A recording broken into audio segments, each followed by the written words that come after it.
kedua tetamu saya yang berada di studio Hello Malaysia ini. Jadi barangkali Tok Wan kalau kita lihatlah daripada sejajarlah dengan apa yang dirancangkan oleh kerajaan sendiri, plan transformasi kerajaan itu, GTP. Jadi apakah mungkin pihak jabatan sendiri sudah pun mengambil tindakan-tindakan yang sewajarnya lah, terutamanya untuk memenuhi tujuan dan juga hasrat GTP itu sendiri, Tok? Ya, apa yang saya faham daripada GTP itu sendiri ialah kita nak meningkatkan prestasi semua perkhidmatan kerajaan kepada rakyat. Jadi saya melihat dari segi bomba sajalah. Maknanya sebagai ketua jabatan kita melihat bagaimanakah kita nak meningkatkan lagi prestasi perkhidmatan bomba yang kita berikan kepada masyarakat. Salah satu yang saya lihat bila kita bercerita tentang prestasi perkhidmatan bomba, dia tidak dapat lari. Dia punya kayu ukur dia ialah kita punya berapa cepat kita boleh sampai ke tempat kecemasan. Ini memang orang kata universal indicator. Di mana-mana pun di bomba ni dia akan bercerita tentang response time. Berapa cepat satu perkhidmatan bomba sampai ke tempat kejadian. Jadi the standard yang dipakai dia berbeza-beza mengikut tempat lah.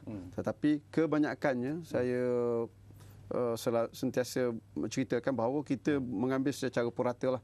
Kita cuba seberapa yang boleh kita nak sampai ke tempat kecemasan dalam masa 10 minit. Itu merupakan kita punya bukan janji kita, tetapi kita punya target kita. Jadi untuk kita sampai dalam masa 10 minit ini bukan satu perkara yang mudah kerana kita sebenarnya juga bergantung kepada taburan balai bomba. Jadi kita ada lebih kurang 260 buah balai bomba seluruh negara. Tetapi kedudukan balai bomba ni boleh dikatakan di tempat yang strategik, di mana tempat orang ramai, bandar-bandar. Jadi kemalangan juga ataupun kebakaran juga berlaku di tempat-tempat ini. Jadi boleh dikatakan hampir 90% kawasan-kawasan yang mempunyai penduduk yang padat, kita ada balai bomba di situ. Jadi kita boleh respon dengan cepat. Kemudian walaupun kita masih ada lagi lah orang kata kawasan-kawasan bandar baru. Ini kerana kepesatan negara kita dalam segi pembangunan. Dalam masa 5 tahun satu kawasan yang dulunya hutan dah jadi bandar baru. Jadi dia perlukan balai bomba. Jadi ini merupakan cabaran kepada kita untuk menyediakan perkhidmatan yang boleh sampai ke setiap lapisan masyarakat. Kemudian bercerita tentang prestasi kita juga ialah apabila kita sampai kita mempunyai orang yang berkemampuan melaksanakan tugas. Jadi itu datangnya latihan, peralatan yang mencukupi kan, untuk sampai ke tempat yang ke tempat kecemasan itu. Bila kita sampai, kita dapat melakukan apa juga tugas. Jadi setakat ini alhamdulillah kita mampu melaksanakan berbagai tugas. Jadi tetapi ini memerlukan perancangan lah. Maknanya kita membuat persediaan dan juga memerlukan kewangan dari segi untuk menyediakan peralatan yang mencukupi bagi orang kata untuk fokus, untuk meramal apa juga kejadian dan kita dapat melaksanakannya. Okey. Satu lagi aspek yang menarik di penghujung ni barangkali Din, saya nak berkongsi sesuatu juga dengan tuan. Kepesatan pembangunan di negara kita ini adalah sesuatu yang perlu kita lihat secara serius sebenarnya. Masing-masing daerah membuat kawasan perumahan, masing-masing daerah membuat pejabat, ruang pejabat dan sebagainya. Tetapi seolah-olah walaupun ada akta, ada undang-undang tertentu, tetapi mereka selalunya melihat undang-undang itu sebagai tidak penting, terutama mencegah kebakaran dan sebagainya. Jadi bagaimana Din melihat persoalan ini? Apakah ianya perlu diketatkan lagi dari segi akta dan juga pelaksanaan undang-undang ini? Okey, kalau kita lihat dari segi manusia sendirilah, bila kita sebut akta ni, kita nak tengok penguasaan. Tetapi bagi saya lah, dalam pendekatan kita yang kita sebut 3E, makna education. Because bila kita lihat dari segi pendidikan itu sendiri, kesedaran ni perlu dijadikan satu budaya.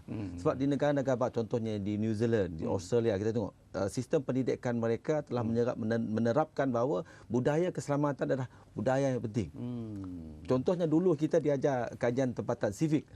Tetapi sekarang dia punya penekanannya agak longgar sikit.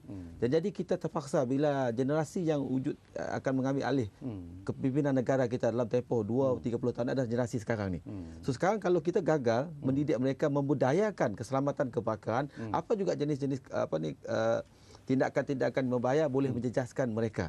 So dalam konteks Jabatan Bomba ni kita melihat perubahan yang berlaku dan juga bila kita melihat GTP, Government Transformation Program, kita juga di Kuala Lumpur ni cuba menerapkan bukan saja kepada komuniti tapi anggota kita sendiri, mana personality rebranding, mana kita rebranding balik cara berfikir kita. Mana jangan kita memikir bahawa anggota Bomba ni bila ada api baru kita keluar. Kalau boleh kita go beyond atau luar daripada kotak yang selalunya kita turun padang. Itu program komuniti. Kita kena pasti di bawah MPK, menghapuskan bahaya kebakaran. Dan dalam konteks tadi, masyarakat itu perlu respon kepada kita dan secara langsung mereka boleh membudayakan. Contohnya senang, bila saya wujudkan satu komuniti CLC, Community Learning Center dekat Hartamas. Kita cukup sedih. Gembira ada juga sedih saja sebab gembira kita tengok ramai kanak-kanak datang, tetapi anak expatriate, mana orang asing datang ke balai, mak bapak dia datang Sabtu Ahad berkampung dengan kita Sabtu pagi Sabtu tu, tapi bila kita lihat sedihnya tak ada lokal, anak kita lah, anak orang Melayu, India, Cina, tak ada tu sebab mereka tak penting.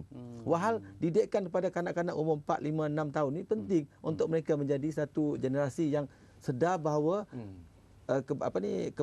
pencegahan kebakaran adalah tanggungjawab mereka. Sebab itulah bila kita nampak ayah, bapa, mak dia datang bawa anak, mana budaya yang mereka ajar dulu yang dia terima semasa dia kecil dulu di negara mereka, dibawa sini dia ajar pada anak. Dan inilah kita nak ubah. Okey, sayang sekali banyak lagi benda yang kita nak bincang tapi tak apa Tok. 1 minit kata penerbit bagi peluang pada Datuk Wan. Harapan Datuk sendirilah kepada masyarakat supaya teruslah menjaga membudayakan keselamatan itu dalam kehidupan mereka, dan Jabatan Bomba dan Penyelamat Malaysia sendiri mempunyai harapan yang cukup besar sebenarnya dalam persoalan itu. 1 minit saya berikan masa kepada Datuk. Sebagaimana saya sebutkan tadilah, mana-mana jabatan juga kita tidak mungkin dapat berfungsi dengan baik tanpa sokongan daripada orang ramai. Jadi kita mengharapkan kita bersama-sama, tema kita juga ialah bersama mencegah kebakaran. Kebakaran boleh dicegah. Dia bukan sesuatu yang orang kata berlaku secara semula jadilah. Dan kalau kita berhati-hati, kita boleh mencegah kebakaran. Bukan saja kebakaran. Saya tengok kita bukan saja berhadapan dengan kebakaran, kita juga berhadapan dengan situasi-situasi lain yang juga memerlukan kita memberi perhatian lah. Pemanduan dan sebagainya. Saya harap